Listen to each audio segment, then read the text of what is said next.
ఇక్కడ polling stations అన్నీ కూడా లోపల అరేంజ్మెంట్స్ అవన్నీ కూడా చూసినారు. చాలా చక్కగా అధికారులు కూడా అంత చక్కగా అరేంజ్ చేసినారు. అండ్ 1 అవర్లోనే ప్రతి పోలింగ్ స్టేషన్లో దాదాపు 100 ఓట్స్ వరకు పోల్ అయినాయి. వితిన్ 1 అవర్ వితిన్ 45 మినిట్స్ టైంలో దాదాపు 70 నుండి 100 ఓట్లు ఒక్కొక్క పోలింగ్ స్టేషన్లో పోల్ అయినాయి. అండ్ జనాలు ఈ ఎలక్షన్లో అత్యధిక పోలింగ్ జరిగే అవకాశం ప్రజలందరూ కూడా కొంచెం ఎర్లీ మార్నింగ్ బై 7 o'clock అందరూ కూడా రావడం జరిగింది, పోలింగ్ స్టేషన్స్కి రావడం జరిగింది. మంచి ఓటింగ్ పర్సెంటేజ్ ఎలక్షన్ లో పెరిగే చాలా చక్కటి పోలింగ్ పర్సెంటేజ్ పెంచేందుకు, ఎందుకంటే గతంలో కూడా ఇక్కడ 50% దాటలేదు. అంటే అప్పట్లో జనాలు వచ్చి ఓట్లు వేసేది కాదు, కానీ ఈసారి మాత్రం ఇప్పుడు చూస్తున్నటువంటి పరిస్థితి చూస్తే 70%, 60 to 70% పోలింగ్ జరిగే అవకాశం ఉంది. ఎందుకంటే నేను ఇప్పుడు దాదాపు 5-6 పోలింగ్ స్టేషన్స్కి వెళ్తే 70 oats, 60 oats within 40 minutes.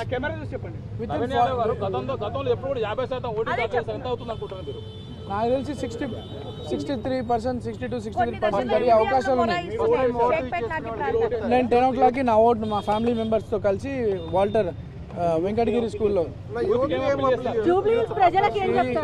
Jubilee Hills ఒక ఫస్ట్ టైం ఓటర్స్కి కానీ vote for your future, vote for your constituency development, not for sympathy, not for sentiment.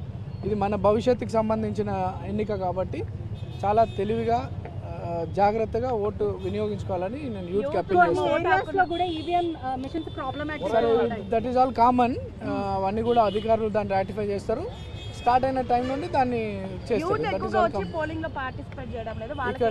లేదు, ఈసారి యూత్ అంతా కూడా, యూతే కాదు జనరల్గా చాలా మంది ఓటర్స్ నెగ్లెక్ట్ చేస్తారు ఎలక్షన్. But this time